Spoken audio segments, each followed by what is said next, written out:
Christo Le Petit, bye-bye 2020 and welcome 21 from Ottawa. Hello. Happy New Year to you all from Chidanand. Anwar, Happy New Year. Hi from Newcastle from Chris. Harold, good morning from Colorado. Lisa, Happy New Year everyone. Happy New Year to you. Debbie Rowley, Happy New Year John. I hope you're feeling better, Debbie. Gosh, you're going to be making a start now. Okay, I've got to get all these things right now. Hang on. Hello. I'm going to get better at that. So if you're new to our Arty webinars, welcome, and if you're not, welcome back. I hope you've kept your brushes wet over the holiday season, because it's 2 o'clock, it's Tuesday, and it's time for our tea class of 2021, our first one, hosted by Shopkeep Arty. It's a perfect class to kick off the new year, as Carne even paints with tea, so that's it's really appropriate.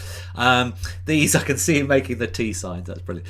These 45-minute paint-along classes are attended by thousands of people from around the world and are designed to help transport you to a world of creative inspiration. Then, halfway through, we'll also find out more about the artist's longer 2 to 3 hour workshop, which is coming up very soon. As well as making sure things go smoothly, I'm also here to read out your questions, which you can write in the Q&A section if you're on Zoom, or on the chat if you're watching live on YouTube, Facebook Live, Twitch, or even Periscope. In our longer workshop webinars, you also get the chance to speak directly to the artist, as we have a lot more time. In addition to these free sessions and our longer workshops, we also host special events on Thursdays specifically for our patrons. This Thursday, for example, we're hosting an amazing watercolourist, Graham Booth, who will be coaching us through simplifying a subject using a scene with a lighthouse. If you're interested to join us this Thursday, there's 2 ways you can do it. You can either visit our website and purchase a one-off £5 entry ticket, or for the same price, you can become our patron for the entire month and gain entry to these special events every week for free. It's a bit of a no-brainer, really. There's a page all about our patron benefits on our website, and what's more, it's totally flexible, so you can cancel at any time. While we're on the subject of our patrons, I want to welcome our recent members, so it gives me the opportunity of pressing my button of thanks, which is behind me, and I have to do a little bit of a jiggery here. Let's see if I can get this right. Sometimes I miss the button, but it still manages to work for some reason. There we go, I managed to get it. So thank you to Janet McNeil, Emma Ellis, Munira Bandukwala, Ken Loke, Christina Ljungberg, Aline Nash, or Aileen Nash, and Brenda Lee Cox. Thank you so much. And also Roberta Girardi, Cynthia Prentice, Linda Hanson, Raquel Cole, Francis Vincent, Helen Walker, and Helen Steele. Thank you so much for your support. Let's try and switch that off. There we go. For supporting our free classes. I know you'll enjoy being part of our patron community, and we've got some great exclusive events coming up soon that you can be part of, so I know you won't regret it. Today we're saying hello to Carne Griffiths, who works primarily with calligraphy inks, graphite and liquids such as tea, as I previously mentioned. He's had an interesting life, having worked as a designer for 12 years and has produced intricate designs for the military, as well as for film, theatre, fashion and advertising industries. Some of his designs you'll have seen in films such as Valkyrie and The Last King of Scotland, and in particular he created the red death coat used in The Phantom of the Opera, one of my mum's favourites actually. Carne's illustration work has seen him collaborate with the British photographer Rankin, as well as featuring in publications worldwide such as the New York Observer, English Heritage Magazine and brand projects for companies like Microsoft, Derwent and Peroni. As mentioned, we'll stop around halfway to take a short break and ask Carne to outline his upcoming workshop webinar, which I believe is on Thursday the 14th of January. But for now, it's time to say welcome to Carne. Hello Carne, how are you doing? Hi, John. Very well, thanks. Happy New Year to you. Yeah, Happy New Year. Really pleased and really excited to be with you to see what we're in store for. Love the Christmas tree behind you as well, by the way. Thanks very much. Yeah, I'm clinging on to it for the last days of Christmas. It's supposed to Your come down fingernails, exactly. day after most of them. Yeah. So what are we going to be covering today? So what I thought we'd do today is just focus on an element from a portrait. So my full workshop's going to concentrate on a full portrait piece. So I thought today we'd focus on the bit that everyone loves, the eyes, because they're the most expressive part, I suppose, of a portrait. And they have lots of fun features for artists, such as like reflections and depth of color and glints and things like that. And we're going to be quite loose and expressive, and we're going to play around with some interesting materials that people might not have used before. Things like different brands of teas. We may even drip a little bit of alcohol in there. But yeah, very loose and fresh style. Brilliant. That sounds great. So how should everyone start off then? I can see you've got obviously a piece of paper in front of you and your materials, and hopefully people will have seen our materials list on the site as well. Okay, so yeah, so I've got in materials wise, I've got calligraphy inks. So I don't use artist inks because a lot of those are permanent. So I always use a non-permanent ink. You can get a Waterman or a Herbin do a really lovely range of colors as well. And that so the I normally use just a turquoise and a sepia ink, and they kind of replace the reds and the blues in my palette. And then I use my trusty brewed tea here. Any tea will do. Have fun brewing up lots of different types. You'll get different colors and different strengths. But the important thing is keep it fresh. Use freshly brewed tea. If it's been sat around for a while, it gets a bit muddy and gets a bit murky, so it doesn't work quite so well.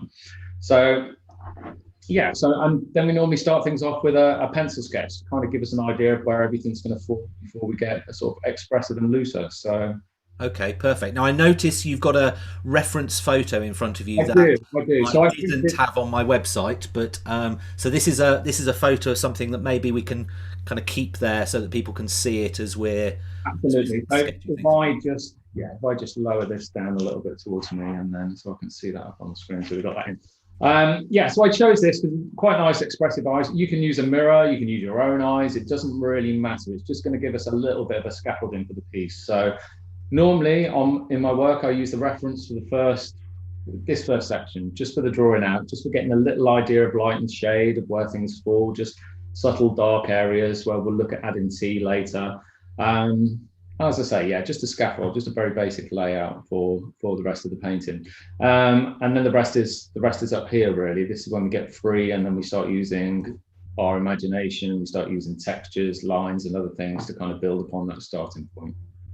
Okay, brilliant, brilliant. Yeah. So are we ready to kick off? Yeah, let's get on with it. I've had a lot of comments on. I'm sorry, I'm not going to be able to read them all out because we obviously getting growing audience these days. I've also got quite a few people with their hands up as well, like Jan Yardley, Christine. I may not be able to bring you in. We'll see how we go. But the best way is just to communicate on Q&A. So if you can write to me on Q&A, that would be brilliant. Thank you. Okay. So what I've done to start off here is I've just done a simple horizontal line very faintly, just to give me a rough estimate for the eyes and the normal kind of spacing that you would associate with a portrait. We look at thirds, we look at an eyes gap normally between the 2 points of the eye. So I've just divided a line into thirds to start out there. And then I'm just going to roughly draw in some outlines and also some kind of areas of shadow as well, so that I can see where everything's going to fall later on. Always pay particular attention to how far the eyelid is down over the iris. So a lot of expression is captured by the amount of iris that is revealed under the eye. So like that eyelid sort of creeping higher and higher in relation to the circle that iris prescribes will give you a more surprised and more sort of open-eyed kind of effect. So that's really a key thing, is to look at where that eyelid intersects both the pupil and the iris. And as it comes down lower, you'll get that slightly hooded kind of moodier look as well. That's a really, really important thing. Also, it's the spacing and distance of the iris as well. If you're looking at where that kind of falls and how much white is revealed around there, the negative space in the eye, gives you a good idea of the sort of sitting in the location of the eye and where that's gonna sit. So let's give time to kind of sketch this out and just get a pair of eyes there. We may even just focus on detailing one of these eyes today, but it's nice to get the two of them drawn out so that we can throw some paint around in a minute as well. Now, if it's possible to slightly press a little bit harder than you normally do, just Yeah, so that I will do, so that we can get a bit more detail. Brilliant. Do you need to lower a camera or anything? Yeah, that might be good if that's easy for you to do. Susan, side and lower a little bit so that we can. Okay. Susan asked a question. She's assuming that the tea and the inks are not light fast. Is that correct? No, they're not. No, and it's a very important part of my work as well. Is the sort of volatile nature of the materials, because I use hot water and sort of blotting techniques to remove lines. As a consequence, I spend an awful lot of money working with preserving materials to keep my work alive afterwards. So a lot of the UV, expensive UV and museum glasses and things to kind of preserve the life. But it's a consequence of the technique I use that I have to use non-permanent materials. So. Yeah. I know what the conservationists take me. Now, Sarah said, please put the reference image flat, but I don't quite know. I mean, it obviously is flat, but I'm wondering whether she means reference image is flat. Yeah, across like that. Yes, that would probably be what she means. I'll do a few other, while we're sketching these out, and hopefully everybody else is sketching at home as well. I'll do a few other shout outs. So Linda from Largo in Florida, happy 2021, she said. Sure missed our demos. Glad you're back with us, Linda.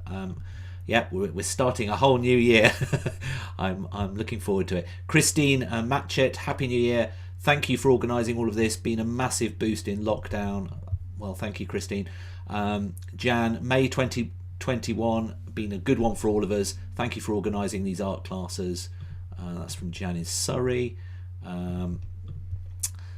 Happy New Year from Anne Reynolds. So glad to be back. Looking forward to another great year of painting. Good morning from Rhode Island, from Wendy. Right, I'll hand back to you. There's too many. I don't think I'm going to be able to get through everybody. Sorry, everyone. So in the drawing here as well, I'm just adding a little bit of tone, which will give us a little bit of guide. I love to see pencil lines underneath any kind of watercolor or painting. I think they show the whole sort of calculation of drawing, the working of things out. And they also give a kind of a liveliness to everything as well.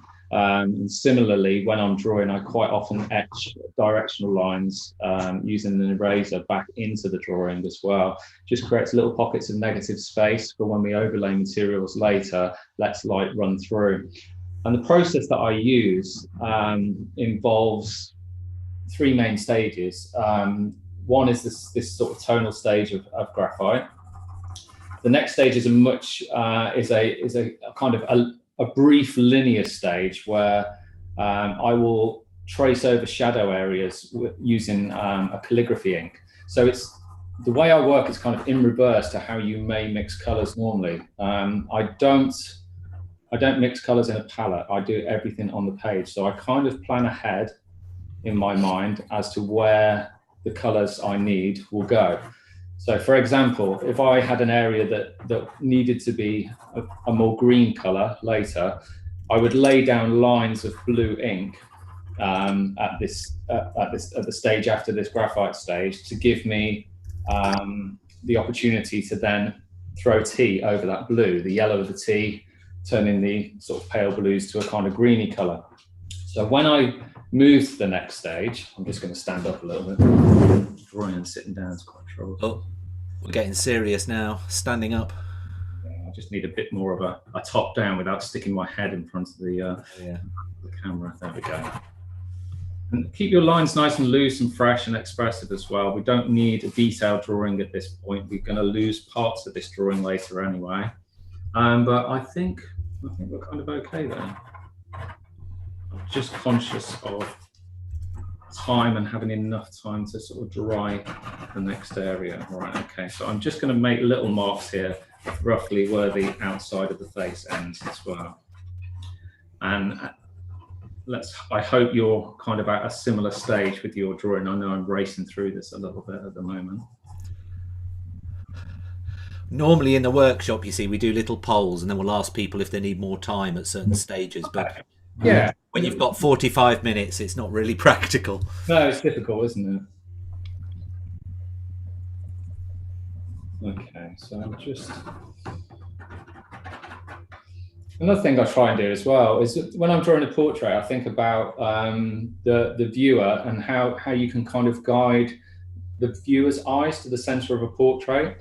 So for me, what I normally do is I take a space between the eyes, right in the center at the bridge of the nose, where it's kind of running down like this. And I imagine kind of radial lines coming out from that point. And if I need to make sort of dark lines on the outside of the piece, I trace the energy of those lines towards the middle. And by doing that, by just kind of rotating your hand round in an arc as you kind of make these marks and just fill in a little bit of tone, you create this direction that as the portrait is looser on the outside and more detailed towards the center, you draw the viewer's eyes in using those kind of lines of energy. It also gives a lovely movement to the portrait as well, rather than having all hatching lines running in the same direction.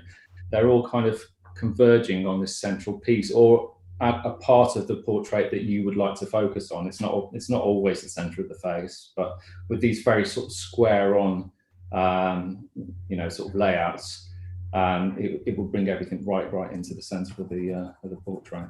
Yeah, that's a good tip. A lot of the work I do is based on spontaneity. I don't like to plan too much. I like to see what will happen during the process, and each mark that I make is normally a reaction to something else that's happened. It gives a kind of freedom to the work. I also find it difficult to kind of visualize how things will look as well in the end. So as a result of that. Now, Cindy's asked, what is non-permanent ink? Is it ordinary ink we use to write for fountain pen? Yes, it's normally calligraphy ink. That's right. It's any ink that if you let dry and then spill water over, it will pick up that color again. And that's the essence of this painting technique, is that if I were to spend an hour drawing a nice detailed floral pattern over this portrait, and then I pick up my kettle and splash water all over it, then all those lines would be transformed or destroyed or dragged out of the paper, leaving very little ghost lines sort of left. And that's the essence of the technique I use, this layering of creating and then destroying and moving lines. Like for the purpose of this demo, we'll scratch the surface of that, because we won't be able to get that layering effect. We just don't have time to get those multiple layers. But during a longer session, we can see how those layers can then be built up and in places stripped back as well and obscured, and then how the texture within the pieces becomes more complicated as we go along. I've got a little reference piece here, and you can see within this piece just the sort of the different layers of textures and kind of pattern around the face, and how they kind of layer up like that. Yeah, that's amazing. That's amazing. Let's pop that over there. Right, so should we check everyone's okay at the graphite stage? Yes, I think let's just continue anyway. We won't bother doing a poll, because I won't be able to cater for everybody's needs. There's always going to be a few that are in different camps, so we'll just continue. The next tool in our arsenal, and this is before we start adding any teas or liquids. So I am using a blue Provence ink from Herbin, which is a lovely turquoise color. Hold that up there so you can see. Oh, sorry. Hello. I'm just going to switch. Oh, yeah. Okay. Yep. Yeah, and Herbin do an absolutely lovely range of inks. So I use their turquoise quite often. The other one is just Waterman's standard turquoise ink that I use as well. Now I am using a normal fountain pen as a dip pen. So I don't charge the cartridge. There's no cartridge inside this pen. It's not loaded with ink. I just simply dip it into the ink bottle to get the ink into the tiny little reservoir that's at the bottom of the nib. The reason I do that is because I can easily dip it between other liquids to change the base color of that ink. If I want a lighter color, I can take my clear water here, dip that nib in, And then when I start laying down this color now, it's almost disappeared. It's a light blue, and that will return slowly back to a sort of stronger, darker blue. Now here I've worked with a black and white image, and I quite often just use an image as a tonal reference so that I can later add color quite freely and quite in an almost random way. I say random because I'm thinking about sort of shadow areas and tone areas and how these colors might turn out afterwards. For example, I know that by overlaying the turquoise and the sepia, which is to come over the pupil of the eye, that we're going to achieve an almost black color in those areas. We don't really need our reference photo now, so I'm just going to move that up and down. Okay, and we are just going to get some sort of expressive lines around the face to kind of define those shadow areas using the turquoise and the sepia ink as well. And what will happen is when we use liquids over the top of these lines in a short while, is that we'll see that they bloom ever so slightly, and the colors start to run into each other. Now, the technique with inks like with calligraphy inks is less is always more. A large blob of calligraphy ink will take over your entire painting quite readily. The colors are very, very strong. And while at this stage it may look quite minimal, let's just move up a little bit there, you'll achieve a lot of color from this brown. So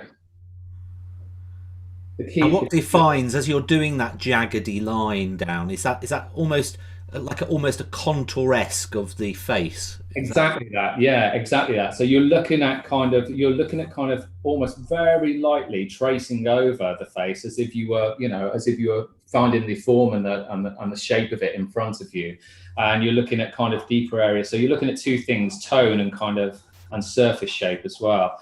Now these lines will become blurred afterwards, but they will still retain little bits of themselves. As you throw the liquid on it, it will hit some parts and miss other parts.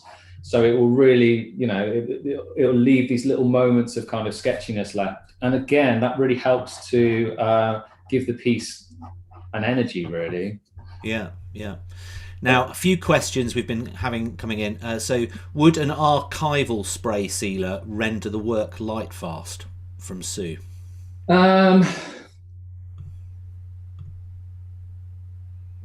Possibly. I haven't tried an archival spray. I haven't found anything to spray over an ink base, but I'd be interested to find out in something like that. What I tend to do is I tend to frame my works under UV protective glass and in an acid-free environment so that they aren't damaged by the light. But obviously, even 99% UV is still susceptible to some light damage. Okay, so that's a bit of homework for you, Sue. If you can go and try that spray and report back next week, that'd be fantastic. Thank you. Yeah, yeah, it'd be lovely to know more about that, definitely. Now, Zubaida has said, how long will the image last for in normal daylight if you hung it on a wall, would you say? In normal daylight, without any UV protection, maybe 3 or 4 years, something like that. The blues I've found to be more susceptible than the browns, but you wouldn't hang any artwork in normal daylight, I don't think. No, exactly. Even the most permanent of pigments, the sunlight is damaging. It's damaging to every pigment, and no pigment is totally permanent against it. Yeah. But obviously, calligraphy inks are more volatile. So. And Mary's asked, what weight and what sort of type of paper are you using? Great question. Okay, so my paper is from my lovely friends over at St Cuthbert's Mill, over Somerset Wells way, and it's a Bockingford 535 gram, which I have stretched on an open-backed aluminium frame. Now, I got a number of these made specially. I like them because they're easy to carry around. They're very, very light, and because they are open-backed and you're just working on the surface tension of the paper here, you cut down the weight and everything. But most importantly for my work is that it allows me then to embroider through the work if I need to at the end stage. Okay. And then come back through, because the back is completely open, I can come back through the back with a pricker, needle and thread, and I can stitch back into some of the work, which I do from time to time. Yeah, yeah. You've got a real, it's definitely mixed media approach, that, isn't it? Yeah. Yeah. I really tend to kind of use things that I find lying around rather than a set of colours. And I also tend to use a very, very narrow palette as well. I like using just a few colours to start off with, and seeing how far I can then push. I can push that work. Yeah. Now Patricia's asked, can he please tell us the brand of his fountain pen? Oh yeah, very nice. Yeah, these are gorgeous Kaweco pens. Kaweco is German. Sorry, I'll hold it on your page there. There we go. Which way are we going? This way? Yeah, yeah. Yeah, I know. Try and do both. There you go. Yeah, Kaweco. This is a lovely brass pen. I started off using Parker Vector pens, which are relatively inexpensive. They're about between £5 and £7. And they're a great pen. You can get them in a fine and a medium nib.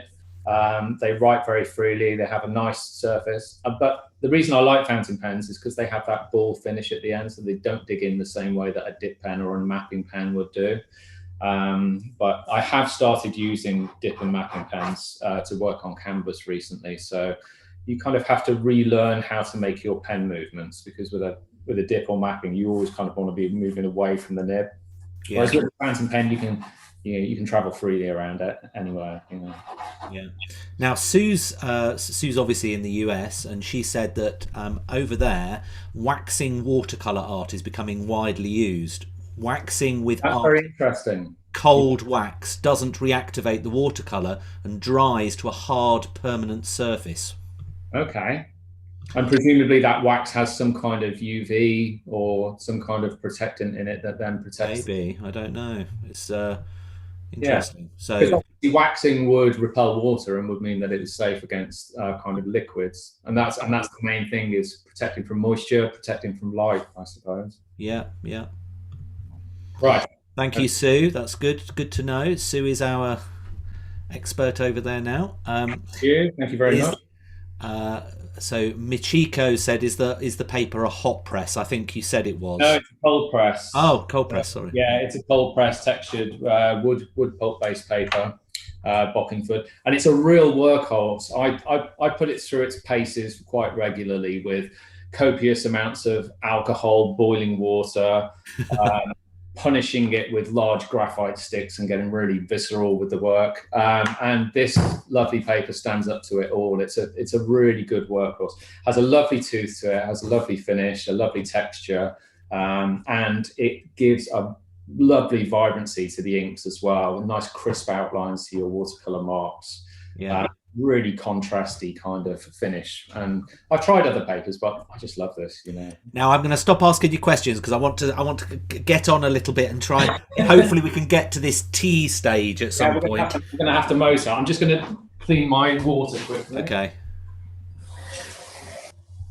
There we go. Oh, we have actually had a few questions. The same question, which is, how do you spell the pen name? So they're Kaweko, K-A-W-E-K. Oh, hold on. K-A-W-E-C-O.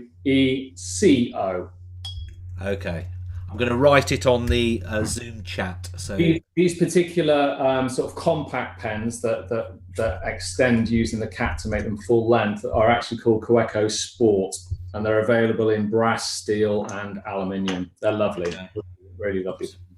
Oh, and I look forward to hearing from the company later with a lifetime supply of Yes, exactly. Now,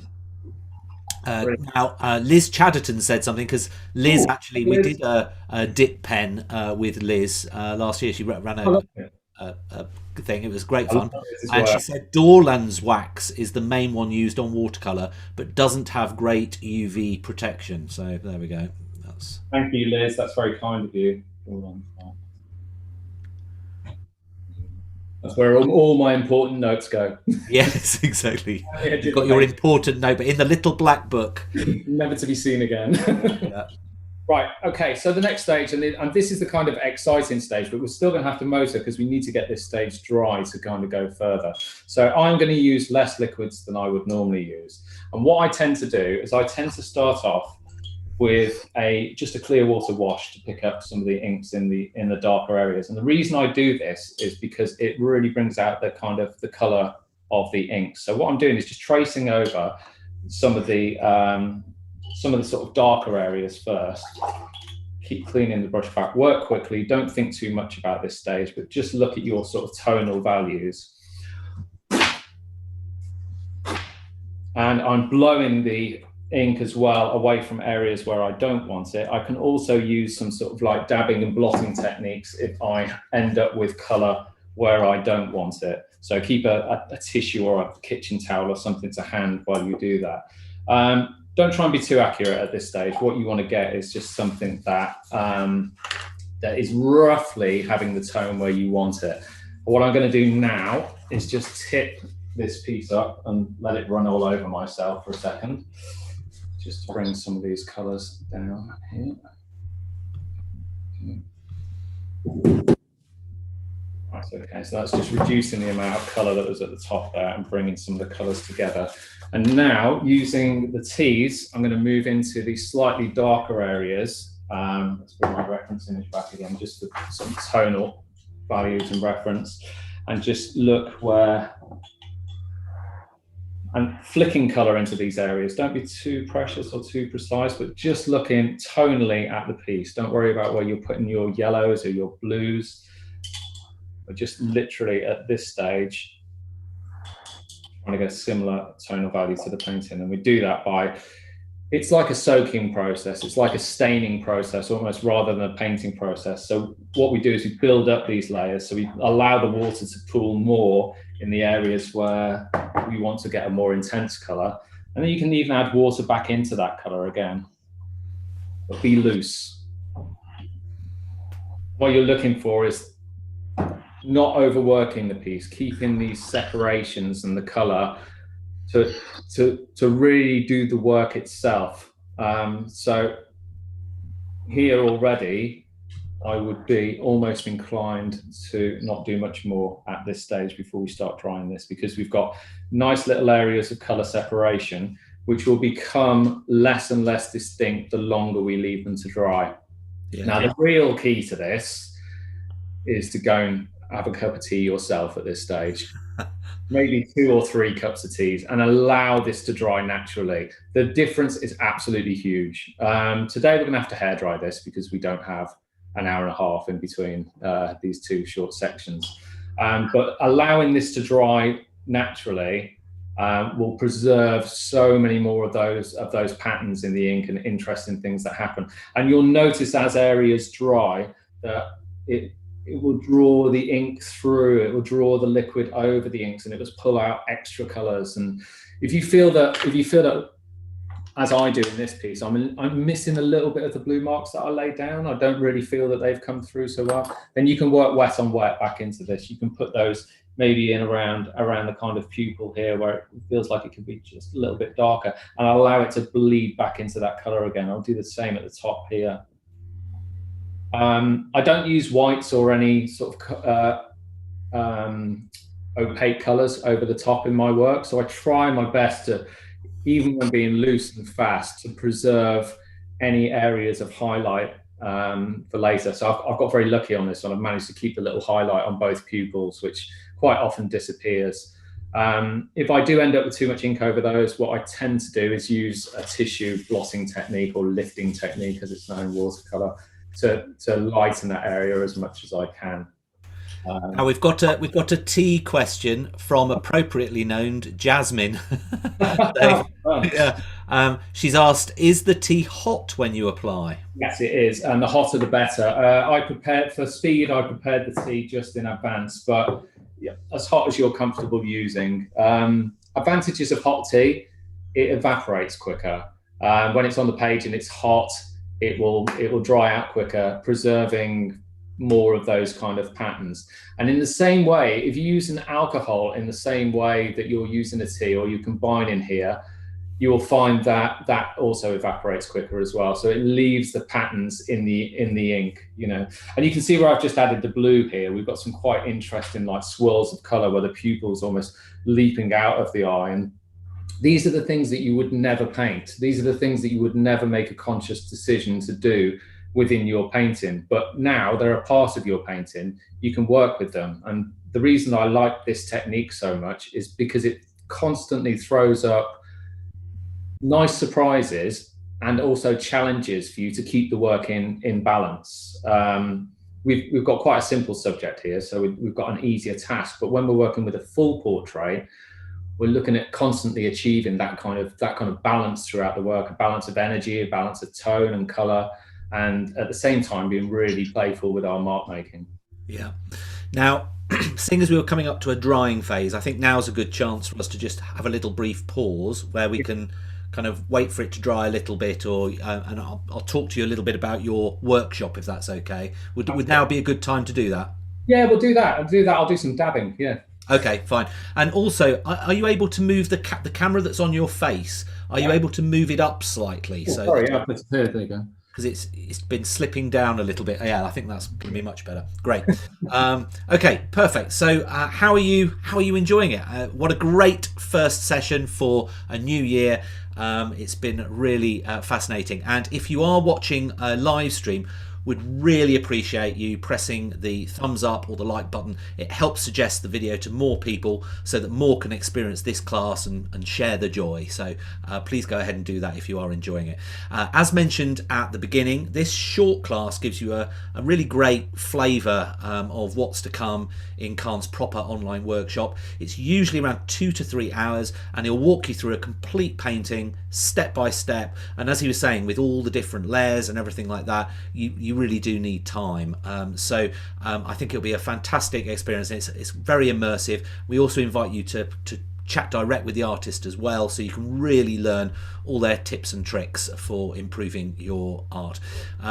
The price of our workshops are really good value. They're £38 or equivalent about $50 for the 3-hour session. We have limited spaces on the workshop, so if you are interested, I'd recommend that you sign up today. Also, if you book your place by the end of today, you'll receive a special invite at a later date to get 5% off Carne's next workshop. So it's well worth, if you do want to join it, it's worth doing it today rather than waiting to think about it. So let's have a chat now with Carne and just find out a little bit more about what he's intending to do in the main workshop. So Carne, what's your sort of main? It's going to be expanding upon these eyes really and doing the whole portrait, isn't it? Yeah. So the things that I really want to explore in the whole portrait is this whole layering process. It's like there's a whole range of techniques that we can go into that rely on you having built up kind of layers and intensity of color. There's really interesting lifting processes. There's lots of techniques of kind of pen work and being expressive. And then we go into different patterns, different surface patterns. There's a lot that feeds into my work from my background as an embroidery designer as well. And then, I'll be sort of elaborating on all those details. And then it's also about how the portrait can be so much more than just a realistic picture of someone. It can go beyond that layer of representation and into how you're kind of conveying a feeling of freeness, or how you can then introduce another subject into the painting within these abstract layers. So, I mean, there's loads and loads of fun to be had. And I think in a 3-hour session, we should be able to cover, a good range of the techniques that I normally employ. Although I am completely random, so it could go off. Well, now, yesterday when we were doing a practice session, you had the painting or the picture that we're using as the reference. Do you have that with you today as well? Which one? Sorry, the one with the lady on it, the one that we're actually using as the reference picture for the workshop. 2 seconds, and I can go and grab one. Okay, yeah, perfect. Because I think it'd be really nice for you to have a look at that, because it's really there's one thing having a look at the photo online, but another thing seeing the real McCoy. So and he'll be able to hold it up close. You'll be able to see all the different layering layerings on that painting as well. So when he comes back, we'll. I should have prepped him about that. I'm rusty. I had 1 week off, and I'm rusty already. So I don't know. My mistake. Right, great. So yeah, let's have a look at. So this is fun. So this is Olga Batsenko. She's a Russian model who lives in East London that I've worked with on a series of pieces for recent exhibitions. This particular image is taken from a photo shoot in direct sunlight. So it's got that really lovely sort of bleached out, overexposed feel. And I think we're going to use a similar image to this as a starting point, as a kind of reference, because it's got a lovely poise to it. It's got a lovely sort of balance of lights and darks. And then we'll go into all that is going on here. You may be able to see that there's... Yeah, the detail as you hold it up is incredible. The layering, it's amazing. If you move over to the face as well, you'll see that even within sort of like slight areas of the face, there's textures and kind of layers of things happening, the sort of floral detail. A lot of this is fountain pen work, but it's using the spills that we've just kind of created in this layer. So it's using those as a starting point to find all these sort of shapes and swirls within the portrait. So, a big part of the workshop will be, just how we go about that and how it relates to everyone's work in a slightly different way as well. It's not just about reproducing the style, it's about losing yourself a little bit in the act of painting and then allowing your personal motifs to kind of feed into the work. No, that's brilliant. That's brilliant.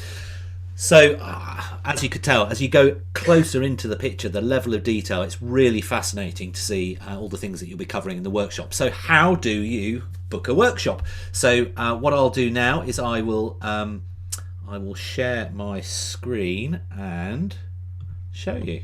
There we go. So you visit, this is a slightly new twist on an old theme. You visit shopkeeparty.com, obviously, and you select upcoming webinars as one of the buttons on the Arty Classes page. You scroll down and you'll then come across Carne's workshop, which is a bit later, and he's got the button See Details. You simply click on there and you can then have a look at what we've been talking about just now.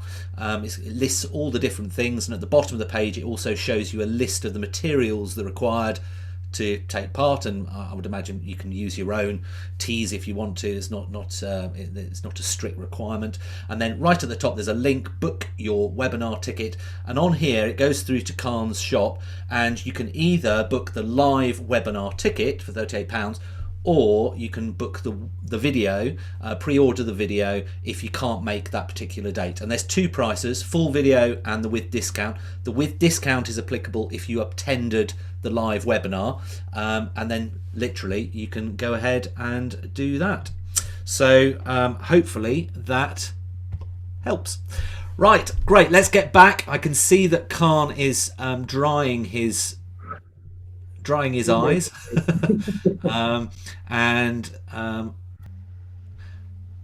Jennifer's asked, have you used coffee? We did have an artist last year that used coffee actually and ink. That was quite an interesting one. Have you tried? Do you prefer tea, Carne, or is coffee? In the book that I wrote, I did a little chapter on coffee, but coffee is literally the enemy of these fellas here. Oh, okay. It doesn't like, it doesn't like fountain pen nibs, and I love working with fountain pens. And one of the exciting things about tea is it almost prepares the surface to use a fountain pen. It almost seals that surface. It gives you an almost glassy surface to work on with a fountain pen. Coffee does exactly the opposite. It produces a muddy quagmire of a bog for you to drag your fountain pen through and destroy forever. So I tend to steer away from it. Also, most of the colours that you get from coffee, you can get from tea anyway. So yeah, you just got it. It's just about that layering process. It's just about building up and to achieve those sort of intense colours, and sometimes just balancing it with the inks as well. Yeah. What sort of and size of brushes do you use? Asks Wendy. I try to avoid any detailed brushes. I try and use brushes that hold a decent amount of water, not too much, and that release water easily. A lot of my pieces are about throwing liquids at the page with the brush. tapping the brush, directional marks and things like that, and releasing rather than actually painting. As soon as the brush moves through those inks, you've lost all those little eddies and swirls and patterns that happen within the ink. So anything, it varies. Sometimes I use those kind of cutout brushes that looks like they've got a kind of castle turret top to them to give some linear marks. Flat square brushes are the kind of the main ones, but yeah, it's pretty random. Much like a lot of my work, I'll pick up what is to hand, and then that, and that will change. I'm kind of looking to discover new things each piece I make, rather than just go through the mill and regurgitate. And for the sake of distracting you even further with more questions, Janet's come up with a good question saying she's got both Winsor and Newton drawing ink and Daler Rowney ink, acrylic ink, and neither of them seem to move or run. Are they the wrong inks? Yes, they are, unfortunately. Anything acrylic is going to dry as a plastic. So it's anything that has the word in acrylic in it. And I think Winsor and Newton drawing inks are permanent as well. So what you're looking for is a writing ink. Look for the following brands: Pelican, Herbin, Waterman, and even the sort of Quink inks as well. They're non-permanent. So yeah, sorry about that. They can be very useful in some techniques, but when you're even the starting technique here, they can be useful in this way as long as you don't let them dry. So if you work quickly with liquids over the top, or you work with your pen onto already wet paper, you can make them work that way. Yeah, okay. And Jennifer said, do we have to have a full imperial size paper for the workshop? I can answer that, no. No. you work with what you've got. Basically, I like a full size imperial because it gives me room to be expressive. Also, I know that when I come down to certain areas of the piece, I've got enough room to add the detail that I like to add. But scale is totally to your taste and what you like doing. You could work on a little 10 centimeter square. If you've got a fine hand and you're detailed, then you can work on a small piece of watercolor paper. If you want to work on a 6-foot piece as well, you can do that and throw tea at the wall all day. It's really, really up to you. Now I'm going to challenge you now to try and work along as I'm asking you questions, so that you can crack on, because I'm just conscious of the time. Helen's asked, your pictures are of exceptionally beautiful women. Do you ever show less than conventionally beautiful models? Yes, I do, and I've got a lot of male subjects as well in the work. It tends to be that the ones that are kind of shared on the most are from the sort of fashion and the fashion and the photography background. Those are probably the ones that are shared, yeah. It's also because that was where the embroidery work. I used to work with fashion designers. There was a link into my embroidery work. We did work with Alexander McQueen and with Chanel and that whole kind of realm. So it's kind of natural for me to go into that area. But I love portraiture. I love I love a gnarled, interesting, toothless face as much as I love a kind of a pretty face. But it's a different sort of thing. But I love drawing portraits, full stop. Yeah. Now come on, you're supposed to be working along as you're talking, not just talking, because otherwise we're going to run out of time. Well, the other thing as well is I like to be in the zone while I'm kind of working as well. I know. I think this really illustrates to me the difference between the workshop and this, because we're on the clock a little bit more. It's now Melissa said, what about using wine? I use mulled wine. So I use mulled wine, and mulled wine will be lovely and red when you paint with it, but when you paint it in about 3 days time, it will be grey and dull, because there are chemicals within the wine that oxidize very quickly. Yes. And they will leave you on your return to work finding it not quite as lovely as you left it. I've had quite a few disappointing moments with lovely effects in kind of wine, but don't let that stop you from experimenting either.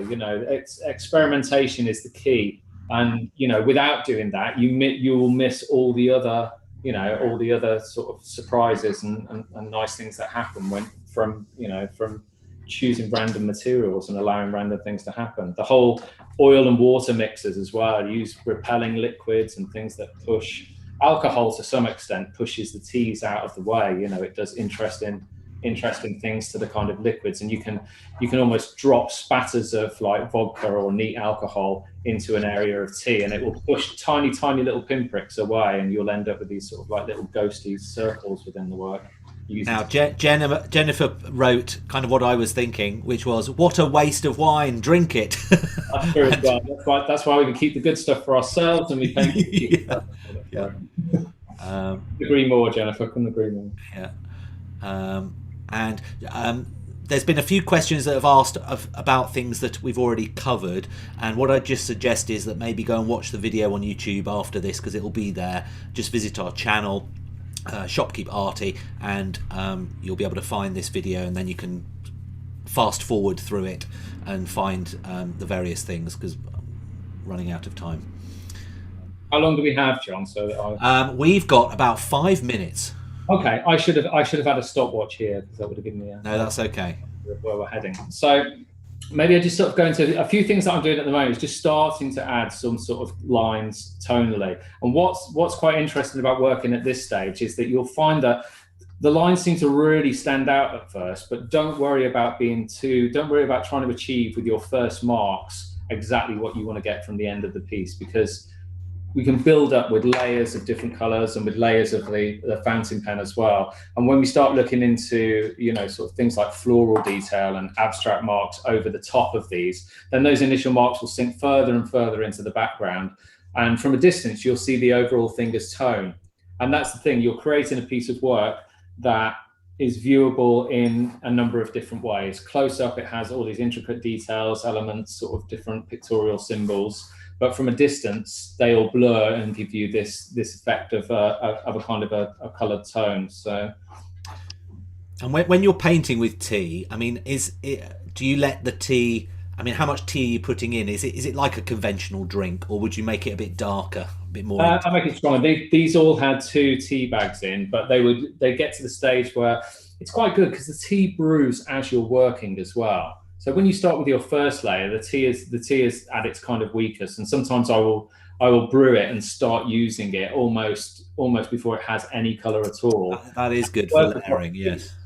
And it's like an evolving color, and then you work with it, and you get to areas where you're starting to build up stronger colors, and your tea's ready for you at the side there. It's built up at the same time. Now for the workshop, we've obviously got the example painting that you've got, but will we supply a photo a bit like I'll buy you a reference photo for that? Yeah, that'd be great. Yeah, I will do that, and then we've got a basis. And if you want to come into the workshop with that already drawn out, then that is absolutely fine. Okay, that might be more preferable, really, because then it'll give you more time to focus on the. And I think people like to take their time with that stage of the drawing as well. I certainly do. It's the kind of nerve-wracking bit for everyone, because it's the foundation for your drawing. And if it goes a bit wonky-eyed, which it does to everyone, it's not everyone sketches out a perfect portrait every time they go to draw. Everyone has a day where the drawing just clicks and days when it doesn't click. So, yes, exactly. Yeah. By all means, I'll get that to you in advance, John, and you can. Yeah, brilliant. No, that'd be fantastic. People can be as much in their comfort zone as they possibly can. We want to try and get everyone as zen as possible within the workshop. So. That's a good word for early 2021. Zen. Yeah, definitely.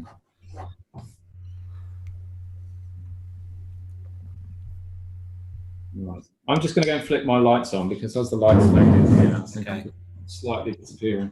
It is looking still okay, just to let you know. Have we got flicker, or is that okay? I think that's okay at the moment. Yeah, that's okay. Yeah, it was just me not being able. It's just more difficult for you to see what you're doing. Was doing a much better job than I was. So.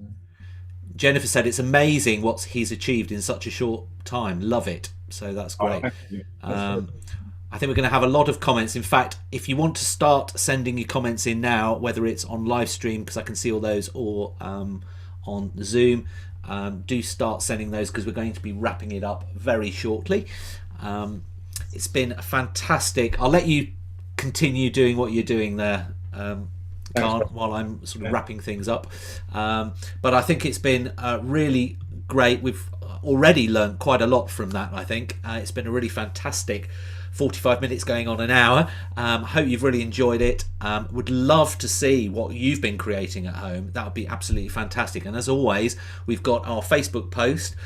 So if you visit Shopkeep Arty on Facebook, or if you're watching on YouTube or one of the other live streams, in the description you'll see a link that goes through to the Facebook post, and then you can just post your painting on there, and Khan will be able to have a look at that and add his comments, so you get a little critique as well. So it's really well worth doing it, and most importantly you can see what everybody else has done, because everyone's looks different. It always looks really fantastic. Now there's a few other things as well. Obviously if you want to book Khan's workshop, then I've showed you how to do that. You just head over to shopkeeparty.com and you can purchase his workshop there. And if you do it by the end of today, you'll get 5% off his next workshop with a special link. So it's well worth doing that if you want to take part. And it's also at a later time of 3:30 in the afternoon for those of you, because we had someone on Facebook who said they were waking up at 6 a.m. this morning to watch this over in California or on the West Coast. So it'll be an hour and a half later for you. So that's only 7:30 in the morning. So it'll be much later start for you. So it's been a fantastic afternoon. Really great to be back as well with all of you as well for this year. Really looking forward to all the different artists we've got lined up. Let me go back to the eyes now. It's brilliant. It's starting to really take shape, and I would imagine you'll probably be tinkering on this a little bit longer afterwards. When you finish, would you mind posting that up on our Facebook post as well, Khan? Absolutely. I'll work for a little bit more and take a few snaps. Yeah, no, that's brilliant. Great. So thank you everyone for joining us today. Really glad that you're back. Really excited about what we've got in store in 2021. We're doing a bit of an international feature. We're going to the Philippines. We're going down to South Africa. I'll ask them about their new strain of virus down there while we've got these South Africans featuring. We're also heading over to New Zealand at some point in the coming months. So got a really fantastic lineup for you, and really happy to have you along for the ride. But let's say our congratulations, and I think a round, in fact I won't do that yet, let me hang on a minute, a round of applause for Khan. Let's see if this works. There we go. It's quite a big audience there. But thank you so much, Khan. It was absolutely fantastic. We've had quite a few messages, in fact, actually. Brilliant workshop. Thank you. Such a talented person from Kim. Thank you so much to everyone involved from Belle. This has been such a great class. Jan, thank you, Khan. Definitely less is more with me. Great advice. Patricia, so excited by your techniques. Kiran, sorry I missed it. Can I watch it on YouTube? Yes, Kiran, you can. Trina, this has been fabulous. John and Khan, I'll see Khan and you on the 14th for the workshop. I look forward to seeing you then, Trina. Patricia, did I hear him mention the book he wrote? Oh yes, you can do a plug for your book if you want, Khan. There we go. Oh, thanks, John. The book is called The Organic Painter. So if you search for that from good bookstores, and obviously my name, Carne Griffiths. So perfect. And Angela, this has been a brilliant workshop. Thank you. Louise, what was he going to do with the tea? Probably drink it. I don't know. Were you going to do anything with the tea? Yeah, perks of the job. A little bit more hot water in there. It's good to go. Yeah, exactly. A real strong pick me up. And Norma, fascinating, wonderful new ideas to explore. Thank you for a great intro to your longer webinar. And John, great to see you again. Yeah, thanks for coming back, Norma. Let's go. Thank you, loved it, from Melanie. Sarah, brilliant, Khan, very relaxing. Marilyn, wow, awesome. Jasmine, thank you so much. Sue, thank you so much, very inspiring. Terra, thank you as always, Khan. Terry, is it Terry? Okay, sorry.